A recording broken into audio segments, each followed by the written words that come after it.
আমরা বহুদিন যাবৎ বলতেছিলাম যে উগ্রবাদের উত্থান হচ্ছে বাংলাদেশে। 5ই আগস্টের পর থেকে বলতেছিলাম, এই যে আপনার কালা পতাকা, সাদা পতাকা, এগুলো দেখে বলতেছিলাম। তখন গভর্নমেন্ট কি বললো যে না, এই বাংলাদেশে কোনো মৌলবাদ বা উগ্রবাদ, জঙ্গি নাই, বড় বড় জঙ্গি সব ছেড়ে দিল। এখন যে সেই মাসুদ নামের কোন এক জঙ্গিরে খোঁজে, যে কিনা জেলে বন্দী ছিল, 5ই আগস্টের পরে সে বেরিয়ে আসছে, তাকে এখন পুলিশ সাসপেক্ট করতে বাংলাদেশের যতগুলো বোমা এই পর্যন্ত, টাইম বোমা সবগুলোই, যে প্রেসার কুকারে বোমা, পাইপ বোমা, এগুলার সব জন্মদাতা নাকি এই লোক, তারে এখন খোঁজে। তাইলে আপনার আমার সেই পুলিশ অফিসারটার কথাটা মনে নাই, ডিএমপির কমিশনার ছিলেন, উনি বলছিলেন বাংলাদেশে কোনো জঙ্গি নেই। তাহলে এখন এই জঙ্গি কি আর একদিনে চলে এসেছে কালকে? এখন জাতিসংঘের রিপোর্টটা নিয়ে আমরা আজকে সবাই কথা বলতেছি। হয়রাজ আজ থেকে 10 দিন আগে কানাডা যখন হাই অ্যালার্ট জারি করলো বাংলাদেশ সম্পর্কে, তখন কিন্তু আমরা কিন্তু কথা বলি নাই, খুব একটা তো আনি নাই। এবং আপনি দেখেন যখন এই যে ইয়েতে যায়, কি বলে, বেলুচিস্তানের ওইখানে যায় 3 জন মারা গেল বাঙালি যুদ্ধ করতে যায়, তখনও আমরা এই কথাগুলো বলি নাই। রাশিয়াতে কিভাবে চলে যাইতেছে আমাদের বাঙালি পোলাপাইন, এখানে যে ফাইট দিতেছে, এবং এরা কারা? এরা ওই যে কি বলে, রাশিয়ার পাশে চেচেনদের সাথে মুসলিম অনুগামী। বাংলাদেশে এর আগে আপনার আফগান যোদ্ধা, আফগান ফেরত যোদ্ধা আছে, প্যালেস্টাইন ফেরত যোদ্ধা আছে, অনেক যোদ্ধা আছে। আর আইএস যে আছে এটা তো আগেই স্বীকৃত। আপনার হলিয়াটিজনের কথাটা মনে আছে, সেদিন সেখানে কি হয়েছিল, কতজন বিদেশি মারা গেছিল, এগুলো নিয়ে এক সময় বলা হয়েছে না এটা আওয়ামী লীগ সরকারের প্রপাগান্ডা, ক্ষমতায় থাকার জন্য মৌলবাদের তকমা লাগাচ্ছে। ঠিক আছে ভাই, আমি বুঝে নিলাম, ধরে নিলাম। তো আজকে জাতিসংঘ কি কইতেছে? জাতিসংঘ কি এখন কি বললেন যে জাতিসংঘ আওয়ামী লীগে গেছে, না জাতিসংঘের মহাসচিব শেখ হাসিনা? এখন কোনটা? এখন জাতিসংঘ কেন বলতেছে যে বাংলাদেশ সহ, এবং বাংলাদেশের নাম, এটা পুরো দক্ষিণ এশিয়ার কথাটাই বলছে, কিন্তু 17 এবং 18 পাতা, 2 পাতাতে সরাসরি বাংলাদেশের নাম আছে। অল্প কয়দিন আগে ওই যে ভারতে নিযুক্ত ইসরায়েলের রাষ্ট্রদূত কি বললো যে বাংলাদেশে হামাসের উপস্থিতি আছে। হামাস আবার মিলাই ফেলাইয়েন না, হামাস, আইএস, তারপরে আল কায়দা এক জিনিস না, 3 রকম, 3টার পার্ট 3 রকম। তো এখন আইএস বা এই যেটা ওসামা বিন লাদেনের দল, এইটা কিন্তু সারা দুনিয়াতে এটা খতরনাক, আমেরিকাও এটারে ডরায়, তা সেটার কথা বলতেছে। এর আগে আরো অনেকেই বলছে, অনেকভাবে বুঝাইছে, কিন্তু সরকার তো বুঝতে চেষ্টা করে নাই, সরকার কি কর্ণপাত করে নাই। এবং আমাদের মধ্যে, আমাদের ভিতরেও যারা আছে, বাংলাদেশেও যারা আছে, তারাও বলছে দূর, এগুলো ফালতু কথা। এখন দেখেন আপনি, বাংলাদেশে এর আগে একটা টাইম 500 কতটা জেলায় বোমা ফুটলো, আরো বোমা ফুটছে, গত কিছুদিন আগে পাইপ বোমা পাওয়া গেছে মেট্রো স্টেশনে, অমুক বোমা, সব ছেড়ে দেন। গত পরশুদিন সাভারের যে বোমাটা বিস্ফোরণ ঘটাইছে, সেটা আমার কথা না, এটা তো পেপার পত্রিকায় বলতে, আধা কিলোমিটার, হাফ এ কিলোমিটারের ভেতরে এটার সাউন্ড এবং আওয়াজে এলাকা কাইপা উঠছে। Can you imagine? আপনি কল্পনা করতে পারেন এই জিনিসটা যদি কোনো মসজিদের ভিতরে ফুটতো, কোনো মাদ্রাসায় ফুটতো, কোনো স্কুলে ফুটতো, কোনো মেট্রো স্টেশন, ট্রেন স্টেশন, বাস স্টেশনে ফুটতো, কি পরিমাণ ক্ষয়ক্ষতিটা হইতো? একটাবার জাস্ট চোখটা বন্ধ করে চিন্তা করেন যে আধা কিলোমিটার খোলা জায়গায় বোমা বিস্ফোরক দল টেকনিক্যালি করে বোমা বিস্ফোরণ করার পরে আধা কিলোমিটার জায়গা কেঁপে উঠছে।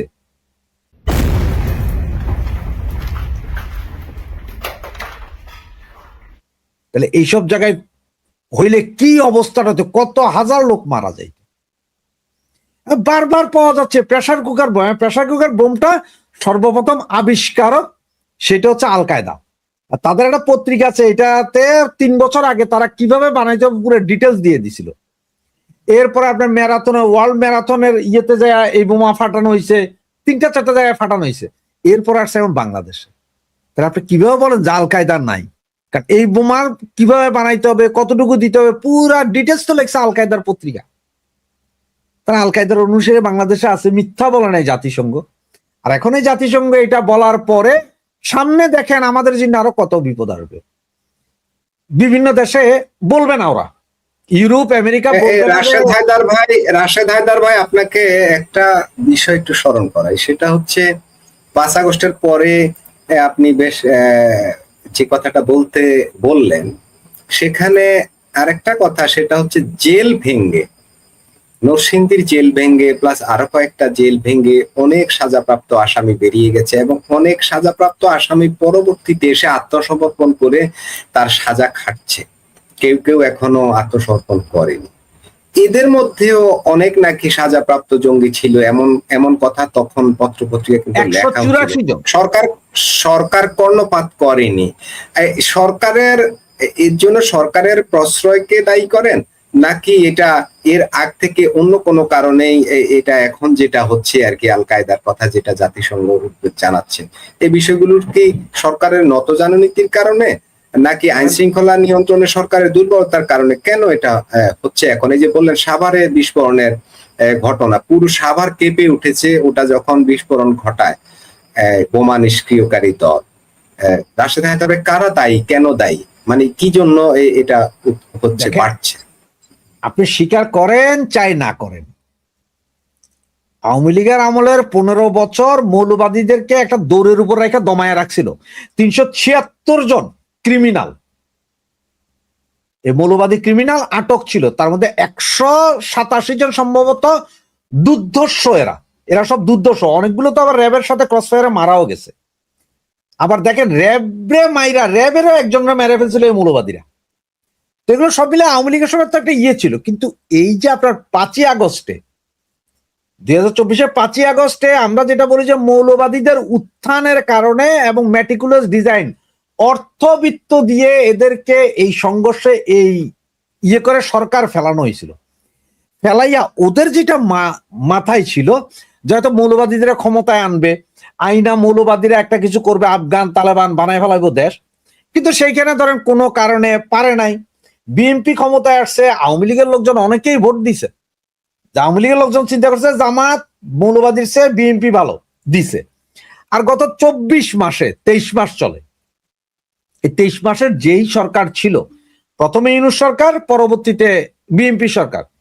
আমি বলি যে বিএনপি সরকার তো ধরেন মাত্র 6 মাস, ইউনূস সরকারই এটার সবচেয়ে বাহাবা দিয়েছে। কারণ ইউনূস সরকারের কাছে সবচেয়ে বড় লাঠি ছিল এই মৌলবাদ। যে কোনো কিছু হলে সে এদের খেপাইয়া পাঠাই থাকতো, কথা গিয়ে পাঠাতে, যাও এটা করো। এটা হচ্ছে যে এই ইউনুসীয় গভর্নমেন্ট, যেটা এরা চাইছিল যে এরা ছাড়া থাকলে, খোলা সার ছাড়া থাকলে তাদের ক্ষমতা হতে দীর্ঘায়িত, তারা হতে 20-30 বছর থাকতে পারবে। কিন্তু বিধি বাম, আমেরিকা সঠিক সময়ে বুঝা ফেলাইছে যে কাহিনী অন্য জায়গায় যাচ্ছে, এই জন্য চাপ দিছে ইলেকশন দিয়া দাও। আওয়ামী লীগ বুঝা ফেলাইছে যে ইলেকশন দিলে মৌলবাদীদের আসতে দেওয়া যাবে না, ভোটগুলা বিএনপির গেছে। এটা বিএনপির নেতা নেত্রীরাই বলে, আমরা কি বলবো, নতুজার নীতি নয়। এই মৌলবাদী গোষ্ঠী 5ই আগস্টের টোটাল প্রশাসন ভাঙছে, 460টা থানা জ্বালায় দেওয়া, হাজার হাজার পুলিশ মারা। এটা কিন্তু মস্কারি না, এটা করছে এরা, এবং এটা প্রি প্ল্যান ছিল। এটা প্ল্যানটা এরা অনেক দিন যাবত করতেছিল, কিন্তু আওয়ামী লীগ সরকারের ওই যে দন মন ভেদ এই কারণে পারে নাই। কিন্তু 2024-এ 5ই আগস্টের পরে পারছে। এখন কেন বলা হইতেছে, যেই ছেলে যে মাসুদ না কি নাম, যারে খুঁজতেছে পুলিশ, তারা তো সন্ত্রাসী, সে যে বোমা বানায়, বোমাইছে, এই জন্যই তো সে জেলে ছিল। 5ই আগস্টের পর তার জামিনটা হইল কিভাবে বলেন? এখন কেন বলা হয় যে ওই এগুলোর পেছনে কেন?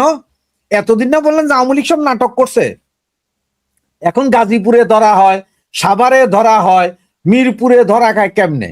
আপনি 2 দিন আগে গাজীপুরের একটা দেখছেন সম্ভবত, সারাদিন সারা রাত পুলিশ ঘেরাও করে রাতের বেলা যায় পাইপ বোমা বাইর করছে, কিছু কেমিক্যাল বের করে আনছে, এবং ওখানে ভাড়াটি এক মহিলার ভাষ্য নিছে, মানে মহিলার মনে সম্ভবত বাসা, সে ভাড়া দিছে। আমার মতে ওই মহিলার বাইন্দাই না প্রথমে কিন্তু পিড়াইয়া জিজ্ঞেস করা উচিত কারা। কারণ কি জানেন কেন আমি বলি? সাংবাদিক যখন ওই মহিলারে জিজ্ঞেস করছে কি ব্যাপার, বলছে না আমারে 1000 টাকা দিছে, ভাড়া পুরা দিবে, ও বলছে যে আমরা আমার বউটো নিয়ে এসে থাকবো এই ওই দিনই, মানে দিনে দিনে।